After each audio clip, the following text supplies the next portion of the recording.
آداب، یہ آکاشوانی ہے۔ خبروں کے ساتھ میں ارجمند Ali Khan.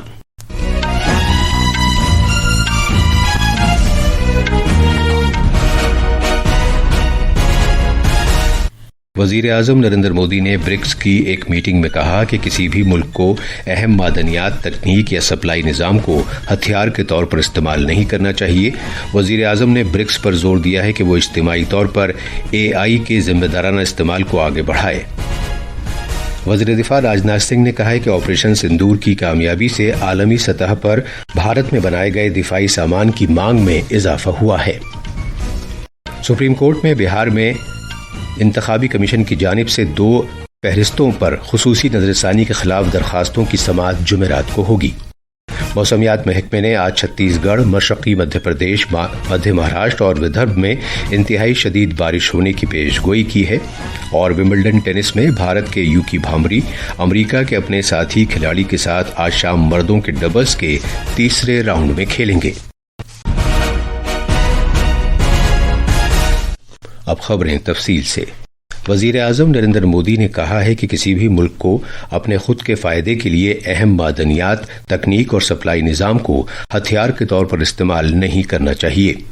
Rio D Janeiro میں برکس سربراہ کانفرنس کے دوران ایک رابطہ اجلاس میں جناب مودی نے کہا کہ اہم معدنیات اور ٹیکنالوجی میں اور زیادہ اشتراک کے ساتھ ساتھ سپلائی نظام کو محفوظ اور مستحکم بنانے پر توجہ مرکوز کیے جانے کی ضرورت ہے۔ وزیر اعظم نے کہا کہ برکس کے نئے ترقیاتی بینک پروجیکٹوں میں مانگ پر مبنی فیصلہ سازی، طویل مدتی مالی استحکام اور متوازن کریڈٹ درجہ بندی پر خاص توجہ دی جانی چاہیے۔ جناب مودی نے کہا کہ 21ویں صدی میں عوام کی پیش رفت اور بہبود کا زیادہ انحصار تکنیک، خاص طور پر مصنوعی ذہانت پر ہوتا ہے۔ وزیر اعظم نے کہا کہ ایک طرف جہاں AI روزمرہ کی زندگی کو بڑی حد تک بہتر بنا سکتی ہے، وہیں دوسری طرف یہ جوخم، اخلاقیات اور جانبداری کے تعلق سے تشویش بھی پیدا کرتی ہے۔ جناب مودی نے اس بات کو اجاگر کیا کہ اس بارے میں بھارت کا رویہ اور پالیسی واضح ہے، کیونکہ وہ AI کو انسانی اقدار اور امکان کو وسعت دینے کے ایک وسیلے کے طور پر دیکھتا ہے۔ وزیر اعظم نے یہ بھی کہا کہ سبھی کے لیے AI کے منتر پر کام کرتے ہوئے آج بھارت مختلف شعبوں میں سرگرمی کے ساتھ بڑے پیمانے پر AI کا استعمال کر رہا ہے، جس میں زراعت، صحت، تعلیم اور حکمرانی شامل ہیں۔ وزیر اعظم نریندر مودی نے جاری برکس سربراہ کانفرنس کے موقع پر ریو ڈی جنیرو میں ملیشیا کے اپنے ہم منصب انور ابراہیم اور کیوبا کے صدر میگوئل دیاز کینل برمودیز کے ساتھ باہمی میٹنگیں کی ہیں۔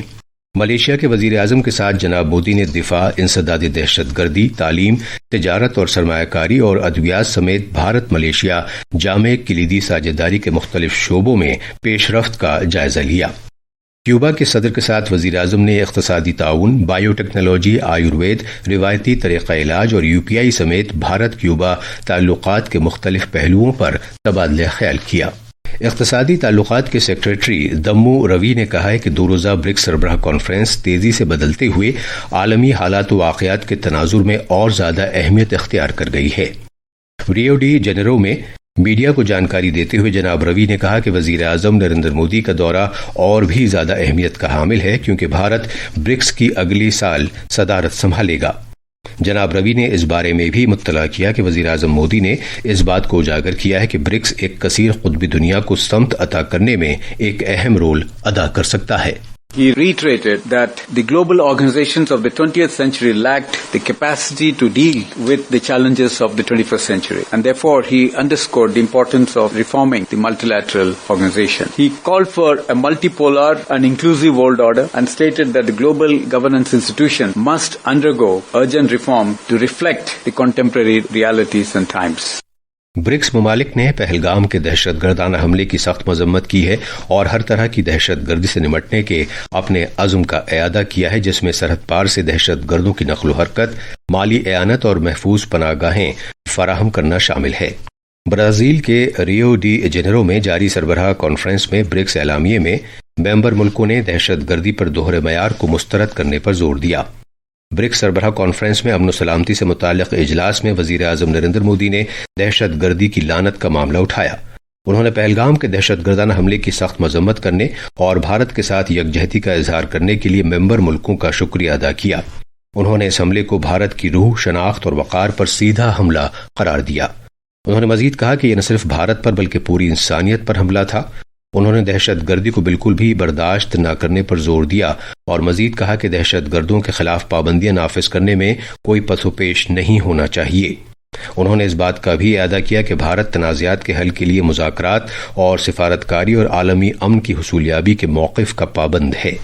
انہوں نے بھارت میں آئندہ سال برکس سربراہ کانفرنس کے لیے رہنماؤں کو مدعو بھی کیا۔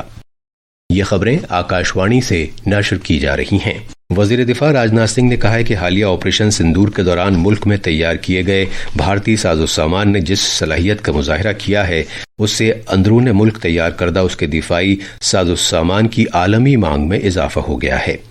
آج نئی دلی میں کنٹرولرز کانفرنس سے خطاب کرتے ہوئے جناب سنگھ نے اجاگر کیا کہ بھارتی دفاعی صنعتوں میں بے پناہ صلاحیت موجود ہے۔ انہوں نے کہا کہ وزیر اعظم نریندر مودی کی زیر قیادت بھارت نے دفاعی شعبے میں تقریباً خود کفالت حاصل کر لی ہے۔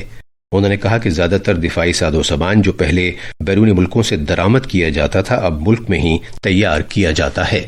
ہمارا ڈیفنس ایکسپینڈیچر کچھ ایسا ہونا چاہیے جس میں صرف ہمارا بجٹ نہ بڑھے بلکہ اس بجٹ کا right deployment at the right time for the right objective بھی اتنا ہی ضروری ہو۔ آج ہمارے ڈیفنس سیکٹر کی اور پوری دنیا کی نگاہیں آپریشن سندور کے دوران جو ہم نے شعور دکھایا ہے ہمارے سینا کے جوانوں نے،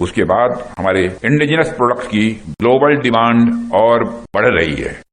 سپریم کورٹ نے ان درخواستوں کی سماعت کرنے سے اتفاق کر لیا ہے جن میں بہار میں ووٹر فہرستوں پر خصوصی تفصیلی نظر ثانی کے انتخابی کمیشن کے فیصلے کو چیلنج کیا گیا ہے۔ اس معاملے کی سماعت جمعرات کو ہوگی۔ جسٹس سدھانشو دھولیا اور جسٹس جوائے ملا باگچی پر مشتمل ایک بینچ نے ریاست میں ووٹر فہرستوں پر نظر ثانی کے چناؤ کمیشن کے فیصلے کے خلاف اپیلوں کی سماعت کرنے پر رضامندی ظاہر کی۔ ریاست میں ووٹر فہرستوں پر خصوصی تفصیلی نظر ثانی کے طریقے اور ایسا کرنے کے لیے وقت کے انتخاب کے معاملے پر کمیشن کے اس قدم کو عدالت عالیہ میں چیلنج کیا گیا ہے۔ آج کیپٹن وکرم بترا کو ان کی برسی پر خراج عقیدت پیش کیا جا رہا ہے۔ وزیر دفاع راجناتھ سنگھ نے 1999 کی کرگل لڑائی کے دوران دی گئی کیپٹن وکرم بترا کی عظیم قربانی کو یاد کیا۔ ایک سوشل میڈیا پوسٹ پر جناب سنگھ نے کہا کہ کرگل لڑائی کے دوران ان کی بے مثال دلیری اور قربانی ملک کی خدمت میں بہادری کی ایک شاندار مثال ہے۔ موسمیات کے محکمے نے آج چھتیس گڑھ، مشرقی مدھیہ پردیش، مدھیہ مہاراشٹر اور ودربھ میں انتہائی شدید بارش ہونے کی پیش گوئی کی ہے۔ ادھر شمالی اور شمال مغربی بھارت کے کچھ حصوں نیز مغربی، وسطی اور مشرقی بھارت کے دیگر حصوں میں بھی تیز ہواؤں اور گرج چمک کے ساتھ موسلادھار بارش ہونے کا امکان ہے۔ ہماچل پردیش کے بیشتر حصوں میں آج صبح تیز بارش کا زور کم ہونے سے لوگوں کو راحت ملی ہے۔ موسمیات کے محکمے نے آج بھی کئی خطوں میں شدید بارش کے امکان کے مد نظر یلو الرٹ جاری کیا ہے۔ لندن میں ومبلڈن ٹینس میں آج بھارت کے یوکی بھامری امریکہ کے اپنے ساتھی کھلاڑی رابرٹ گیلوے کے ساتھ مل کر مردوں کے ڈبلز کے تیسرے راؤنڈ میں کھیلیں گے۔ بھامری واحد بھارتی کھلاڑی ہیں جو اب بھی مقابلے میں شامل ہیں۔ ادھر موجودہ چیمپئن کارلوس الکرز ومبلڈن کے سنگلز زمرے کے کوارٹر فائنل میں پہنچ گئے ہیں۔ انہوں نے سنسنی خیز انداز سے کھیل میں واپسی کرتے ہوئے 14ویں نمبر کے کھلاڑی آندرے لوبلیو کو شکست دی۔ آخر میں خاص خبریں ایک بار پھر۔ وزیر اعظم نریندر مودی نے برکس کی ایک میٹنگ میں کہا کہ کسی بھی ملک کو اہم معدنیات، تکنیک یا سپلائی نظام کو ہتھیار کے طور پر استعمال نہیں کرنا چاہیے۔ وزیر اعظم نے برکس پر زور دیا ہے کہ وہ اجتماعی طور پر AI کے ذمہ دارانہ استعمال کو آگے بڑھائے۔ وزیر دفاع راجناتھ سنگھ نے کہا ہے کہ آپریشن سندور کی کامیابی سے عالمی سطح پر بھارت میں بنائے گئے دفاعی سامان کی مانگ میں اضافہ ہوا ہے۔ سپریم کورٹ میں بہار میں انتخابی کمیشن کی جانب سے ووٹر فہرستوں پر خصوصی نظر ثانی کے خلاف درخواستوں کی سماعت جمعرات کو ہوگی۔ موسمیات کے محکمے نے آج چھتیس گڑھ، مشرقی مدھیہ پردیش، مدھیہ مہاراشٹر اور ودربھ میں انتہائی شدید بارش ہونے کی پیشگوئی کی ہے اور ومبلڈن ٹینس میں بھارت کے یوکی بھامری امریکہ کے اپنے ساتھی کھلاڑی کے ساتھ آج شام مردوں کے ڈبلز کے تیسرے راؤنڈ میں کھیلیں گے۔ اس کے ساتھ ہی خبروں کا یہ بلٹن ختم ہوا۔